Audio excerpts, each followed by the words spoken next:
Welcome back to Spyro the Dragon. In this episode, we are going to start with Night Flight. If I did not jump, you probably would not have seen that the level was called Night Flight. Also, this purple background, it looks really nice with Spyro. Kind of makes Spyro glow almost. And I was going to say the fire may make it look better, but I don't know. Also, that loading screen felt shorter than any other one. I don't know. Anyway, this is Night Flight. I find Night Flight to be easier than Sunny Flight. I believe it's mostly just because this flight is a lot more linear than Sunny Flight. With Sunny Flight, when you get to the chest area, there's like a whole bunch of chests like in one section, and it's really weird to like go there because it's kind of out of the way. And then the trains are also kind of out of the way too, where this one, there's basically a set path you can follow. There's probably a set path you can follow for Sunny Flight too, but I just never do that. If you do the rings first, then the chests, and then you hit these arches, and then do the lighthouses, you should be set to go. The only weird thing is the lighthouses, since they are kind of... No, I mean, they are linear, but some of them are a little bit out of the way, and you have to be careful with that. And oh god, I just realized I only have a few seconds left, so let's start hitting these lighthouses pretty fast. Dang.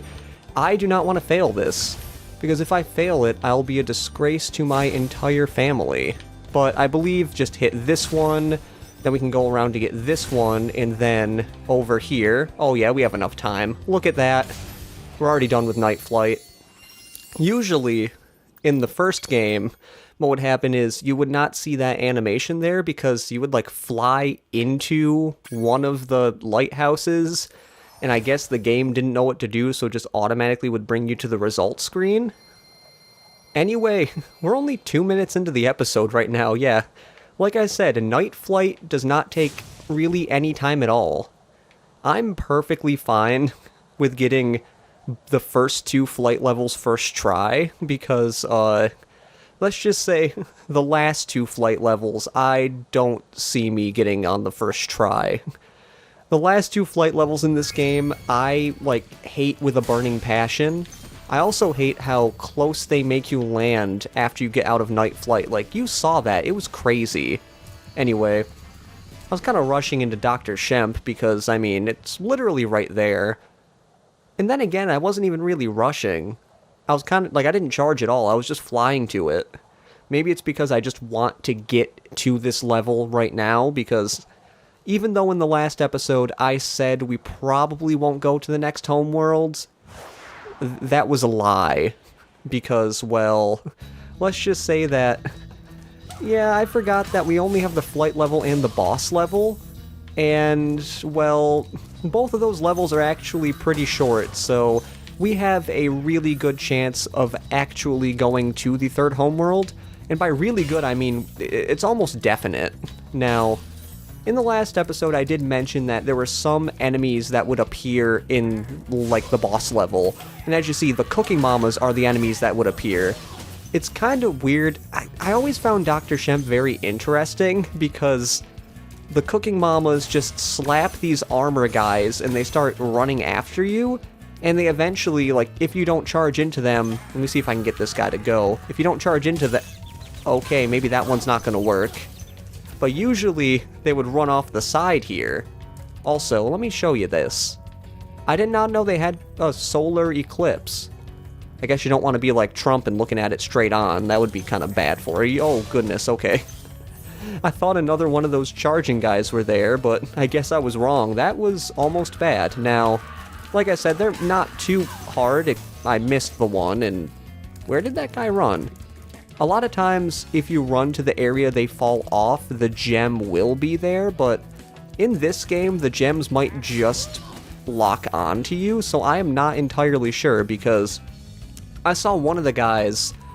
Well, I saw one of the guys running, and then they fell off, and the gem kind of magically went to me, whereas I'm used to having to go and get that gem. Now, in all honesty, Dr. Shemp, like the other boss levels, is not long at all. I believe it's longer than Toasty, definitely, don't get me wrong, and please, oh goodness, okay. not to jump topics too much, but this jump right here that I just made, oh my god, that jump is a pain in my spine in the PS1 version of this game. I don't know what it is, but it just really sucks, and I cannot get to it for the life of me. Now, you know, I could technically get over to this area by flying here. Okay, never mind. That's actually a good idea they did that, because there is another way to get to that area with that cooking mama. Well, it's actually the correct way, so it's good that they made that jump a little bit too long to get to. Anyway, the one and only dragon in the boss level, Trondo. Dr. Shemp thinks he's so cool. You don't know what it's been like listening to him over and over. But I tell you one thing, he should watch his back. Hint for the boss, hint for the boss. Why did I make it into like a nursery rhyme there? I was trying to just sing that it was a hint for the boss. Because yeah, it's literally just a hint for the boss. Also, now thinking of it, I don't think the cooking mamas can hurt you. I believe all they do is just smack you, and then it just makes you go flying. They can easily knock you off the edge, but I don't believe they can hurt you. Oh my god.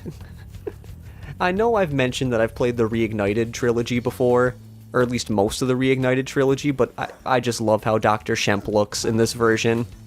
A lot less polygonal than the PS1, obviously. Now, hopefully I remember how to do this boss correctly. Now, okay, what does he do first? I think he... Well, we're already off to a bad start. I believe he just tries to run at you and then attacks you, and then you just go around and flame his butt. It looked like he was trying to turn around because I got out of the way, but I'm not entirely sure. Now, this one, I remember, is the easiest one because all he does is literally turn around to try to attack you, but you can flame him before he attacks you. Now, this one is the hardest, the third one. I believe you have to jump over his scepter like this and then flame him. Oh, wait. Did I must have got a skill point for killing him without getting hit. Let me check something. So, is it in... I think it's in Guidebook, and then... Okay, sorry. I don't exactly know where the Y button on an Xbox controller is too much. When it comes to playing this game, I just know, like, what buttons to press for the Spyro, like, the action Spyro does. I don't register, like, what the buttons are. So you can really tell that I don't play freaking Xbox that often. But yeah, I guess it's just Dr. Shemp perfect. So yeah, pretty easy, just defeat him without getting hit. And that honestly was a really perfect Dr. Shemp run. Like, it couldn't have gone any better. I mean, I could have not fallen off on the first one, but whatever. No one is perfect. Also, remember how I said earlier that you don't need to go to the exit level portal? Yeah, don't go to the exit level portal in this level, because in order to get back to where we are, I mean, actually I can do it. You just have to fly over here and then run back to the exit level portal. It's not the hardest thing in the world, but I mean, I don't know. Anyway, besides the point of me not knowing exactly what to say in that moment, and thank God I jumped because I did not know there was no platform there, we are already done with Peacemakers. You know, I still have no idea why in the last episode I said, you know, I don't know if we're gonna exactly have time for the next homeworld in this episode. We're literally like 9 minutes in. Always gotta check to make sure I'm recording, and I am really sorry if you can hear my chair squeak in the background. I'm trying to keep as still as possible, but you can only be so still while recording. Hopefully the game audio of this... Well, game, obviously. Hopefully the audio kind of masks some of the creaking, but yeah, I can't really stop all creaking. And was there no fodder in that boss level? Jesus Christ. Fodder seems to be like few and far between in this game all of a sudden. Now, let's see if I can actually have this text go correctly, since I can kind of hear the audio now. I can't believe how fast you found so much stolen treasure. Hop aboard for the Magic Crafter's world if you're ready. Okay, yeah. I can hear the game audio loud enough this time, so I can actually have that guy speak without skipping it. since in the previous episodes, I could not fucking hear that guy's voice worth shit. Like, so that's why I just mashed the A button, because I'm like, well, I don't exactly know where to press the A button, because I didn't want the first episode to happen again where you could just hear him talk and then it stops in the middle, because I'm not used to the game. I'm not used to I'm not used to the text finishing before the person is done talking, is what I'm trying to say.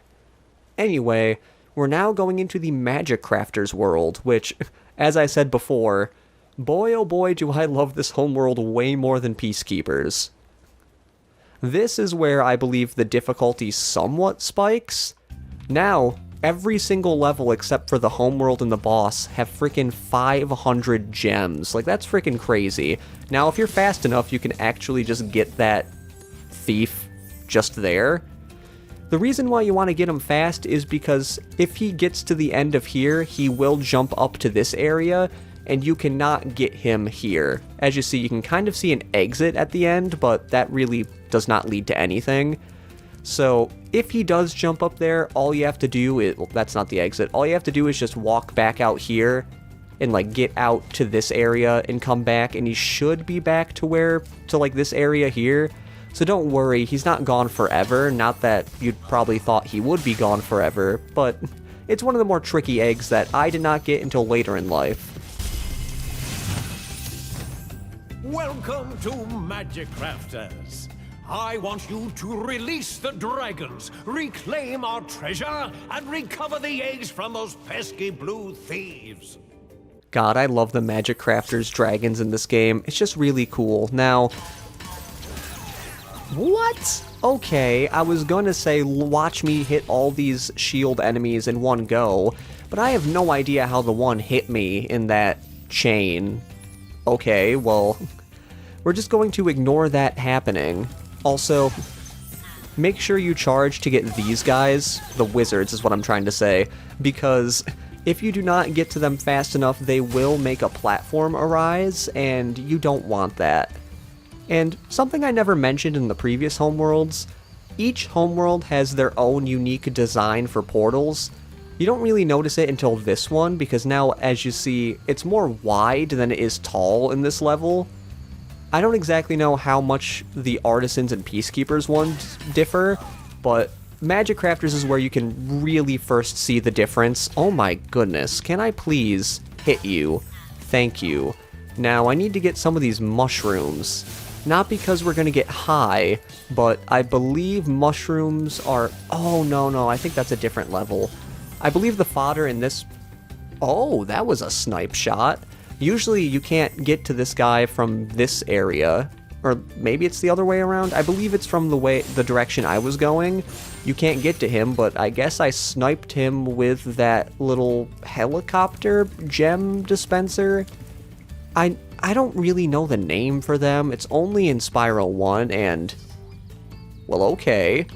Yeah, this homeworld has freaking 3 egg thieves. Well, not 3, what am I talking about? This homeworld has 2 egg thieves. And by the homeworld, I mean just this main homeworld area, not the entire homeworld. I believe 2 of the levels here have 2 egg thieves per, and then one of them just has 1. Yeah, after this homeworld, not to spoil too much, but after this homeworld is done, we don't have to worry about collecting eggs anymore.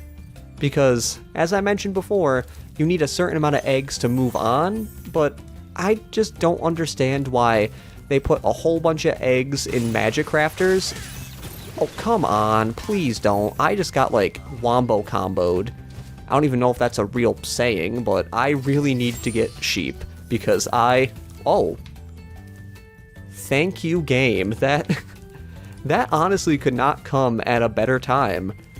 Because, I don't know if I mentioned it, but with getting an extra life, or at least the butterfly extra lives, Sparks will go back to full health, which is really freaking nice, by the way. Also, keep in mind this area, because there is an area we can jump to, but we can't, there's no reason to go there now, since we don't have the key for the chest there.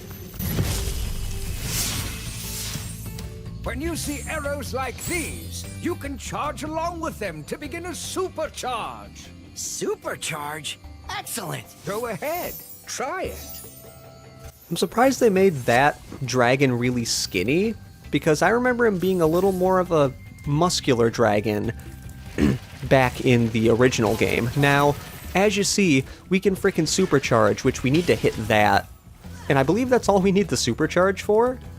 I'm not entirely sure, but I believe we only needed the supercharge for that one area. And also, I believe there was a magic person here that would have lifted this platform that I'm kind of standing on. Actually, I know, because that's the whole reason they make this supercharge here. There will be supercharges in levels from now on. I believe only one of them in this homeworld has a supercharge. Actually, no, 2 of the levels have a supercharge. And then I believe it's like 1 level per homeworld after that that has... No, there's 2 that have supercharges. Don't listen to me.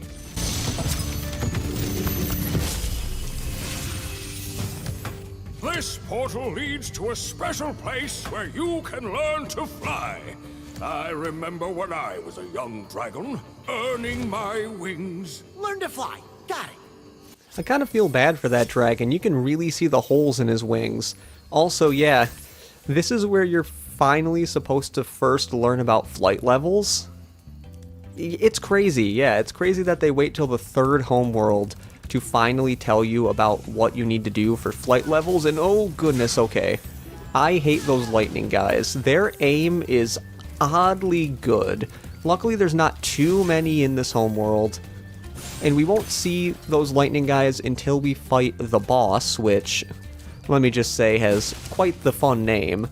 I also realized I never mentioned the names of the levels that we've been passing.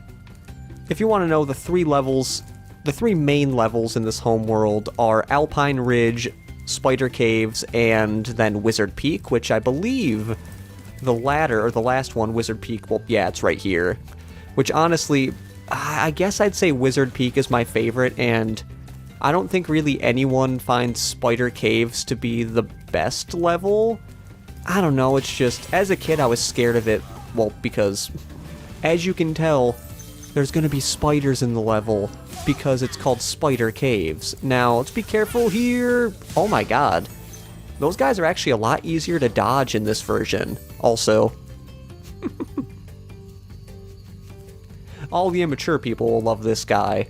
God, it's always been a joke.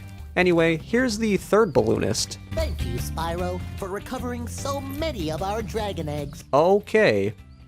I guess I have enough eggs to go to the next homeworld already. Yeah, we're not gonna do that because, well, we're not even fully done with this, like, homeworld level.